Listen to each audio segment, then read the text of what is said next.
Uh, Good evening, folks. How are we doing?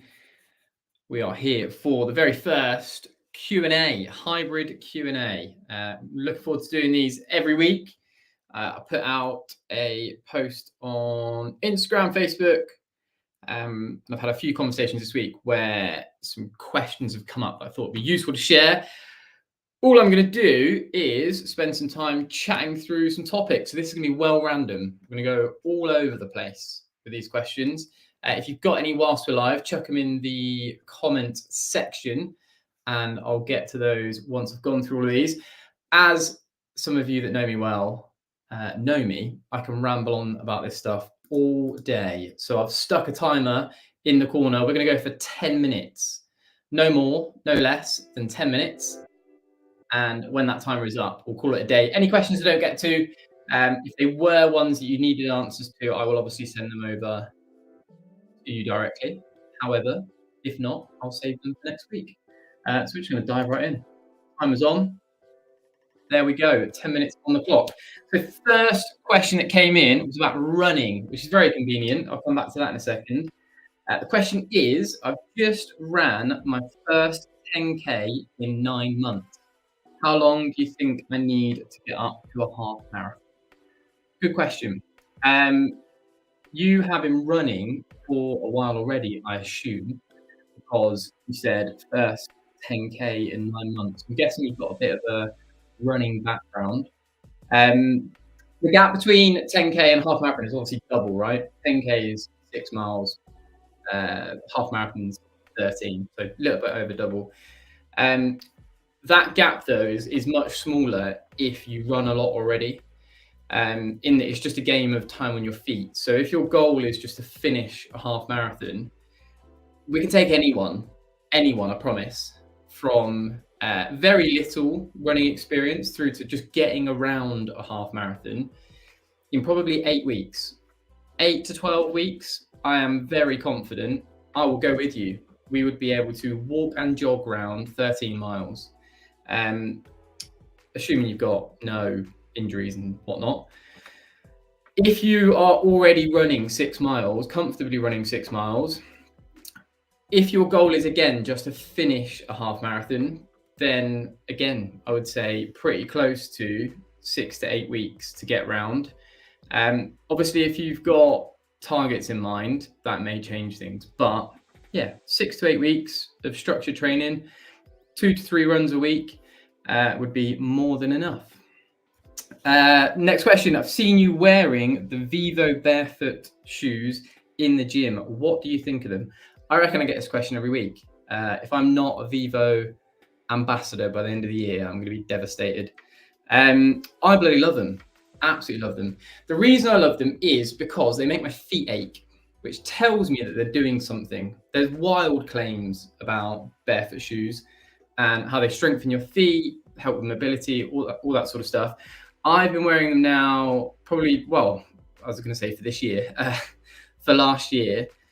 And I haven't yet noticed huge changes in my mobility, which wasn't poor beforehand. But as I said, my feet do ache a bit, less than they used to, but they do ache a bit. So that tells me that muscles are being worked that don't normally work. And I can now very comfortably squat in them, whereas I couldn't before. I did feel a bit of restriction of movement. So there is a little bit of a tangible benefit there, but not huge. So I'd say if you're thinking your squat's terrible and it might make it better, it probably will, but it's going to take a while and you want to be doing other stuff to help it. But they are a very, very comfortable shoe. I've got massive feet, size 11, and they are wide. So Vivo barefoot shoes are really wide toe boxed, which normal shoes aren't. So in short, I love them. They're not going to be life-changing though, and they do cost a lot of money. So yeah, maybe try someone else's before you buy some. Next question. I'm thinking of adding a second session in a couple days a week. Is it a good idea? We've got 6 minutes. So the short answer to this is obviously that it entirely depends. There's absolutely nothing wrong with training more. Like if any of you have seen any of my coaching stuff beforehand, the workshops that I've done, at CrossFit Colchester or just worked with me one-to-one, I tend to err on the side of caution with volume because I think people do train a lot more than they need to. Now, what I mean by that is most people's goals that I've worked with in the past are event specific. So they either want to do a CrossFit comp or a particular run. And I think people train way too much for the goals that they set themselves, in that if you are trying to compete in a one-day CrossFit comp that involves 3 events, you definitely don't need to be training twice a day. Equally, if you're going to if you want to try and get around a half marathon, as we were talking about before, again, probably no reason for you to be training twice a day unless your goal is to run a very, very fast time. So it does entirely depend. There are reasons to train twice a day though. For instance, if you haven't done a CrossFit competition before, they are generally structured with 3 events, and the time between the first and the last event is probably like 5 or 6 hours. So getting used to training, resting, and then training again is probably a good idea 1 or 2 weeks out of the comp, just to get the body used to chilling out, coming back down before you ramp up again. I'm doing an ultra marathon in June that is running 4 miles every hour for as long as you can. I probably should run in the morning, in the afternoon, in the evening before that. So yeah, goal specific, I'd say. But volume for volume's sake is never good. I'm certain on that. Do you think you have to train for Hyrox specifically, or can you just be fit in other ways and still do the race? Do you need to train for Hyrox? I don't think so. If your goal is just to finish a Hyrox event, I think if you can run constantly for an hour and a half, then you will probably be able to scrape your body around a Hyrox race. If you've been doing CrossFit for ages, and again, you can run for an hour without stopping, and you can get yourself through a 20-minute AMRAP, you could probably scrape around a Hyrox. But my response to this person would be, like, what's your goal? Because if it is to survive, literally just survive, then take what I just said as factual.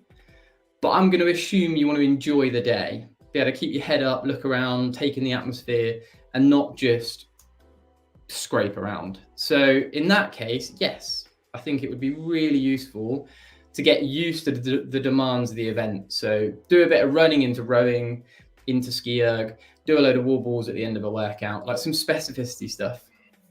It entirely depends on what your goals are. Along the same lines, another question: do you think Hyrox for your own? Do you think Hyrox solo or doubles is harder? I think this depends. Entirely depends. If you are somebody that is very capable of racing a Hyrox, so not just scraping around and surviving, like actually trying really hard throughout the whole event, then doubles is probably harder, because what that tells me is you're very capable of doing it on your own, right? Which means that there being someone else there with you only means you can go faster on the stations. When me and Shane did Birmingham, for instance, Shane is a much faster runner than I am. I'm a little bit better than he is on some of the stations. So we worked in tandem, right? He whipped my butt around the runs, and I tried to push him really hard on the stations, which meant that at no point was it easy. If you're doing a Hyrox with somebody that is less of a runner than you, and you can keep up with them on the stations, then you're going to be chilling out on the runs, for example. So again, it does depend. Obviously, so if you don't know, doubles, you run together and then you just half the stations. So you can break them up however you want to, but generally you would do half each. So you do half of a 1 kilometer ski, you do half the lengths of the lunges, you do half the wall balls. So on paper, you're doing less work. But as I said, if you're fit enough to do it on your own, and so is your partner, and you're of equal running ability and station ability, then you're basically just going faster, aren't you? Which just makes it a little bit harder. Whoa, I'll skip that one for a sec. Should I reduce my food on rest days? Wow, to answer that in a minute is a tough one. In summary, as always, it massively depends on the individual. I'm going to answer this to give you an actual answer. If your goal at the minute is to lose weight, then I would suggest you do reduce it slightly because your activity on that day is going to be a little bit less, assuming that you are going to up it when you are training. So you are trying to match your calorie intake with your expenditure day by day. If you don't want to go, if you don't need to overcomplicate it or don't want to overcomplicate it, then just keep it the same throughout the week, and week by week make adjustments. That would make life a little bit easier. If your goal is to gain weight, gain muscle, etc., then keep your protein up nice and high, and I would suggest probably not changing it. You want to be in a calorie surplus. If that's the case, your rest days will be an easy opportunity to add on a couple of extra 100 calories versus what you're burning off. Obviously, that again is anything nutrition related is going to be super individual. So if you have got a specific question, and I'll answer this person directly, drop me a message and we can chat through that. I'm going to finish up with one last question because it leads me on nicely to one last thing I wanted to cover today. What are your goals, my goals, for 2024? So my goals this year, I don't know if I call them goals.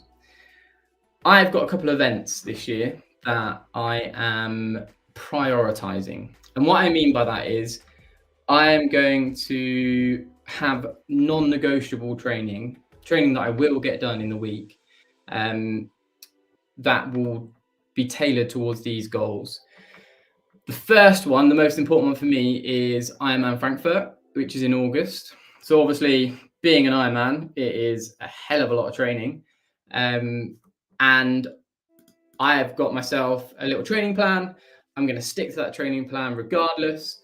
And I'm going to do my very best not to deviate from the plan. That's my first goal.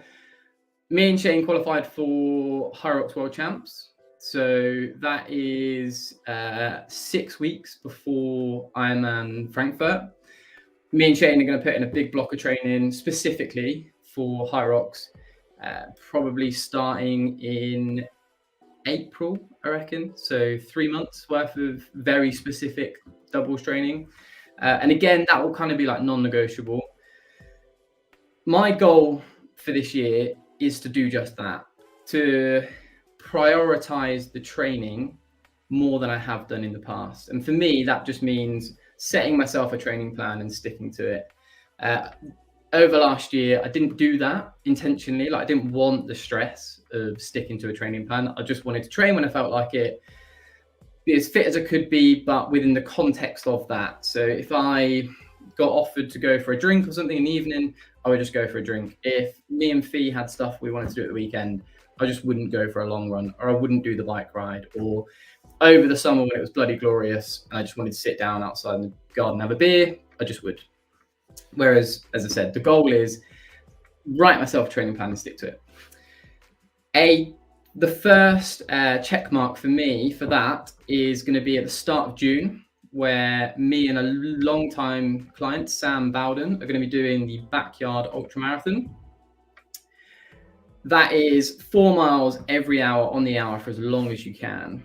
Now, my goal for that race is the time, I want to be on my feet for the same amount of time as I think the Ironman will take me, which is about 12 hours, between 12 and 13 hours. So that's the first goal, 13 hours, which is a lot of running.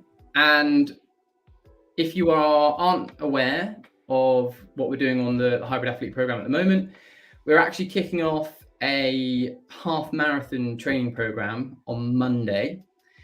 The program is going to be 10 weeks long. It's going to be 3 running sessions a week and 2 weightlifting sessions a week. The reason we've structured it like that is we're going to aim the program to finish the same week as the Colchester Half Marathon.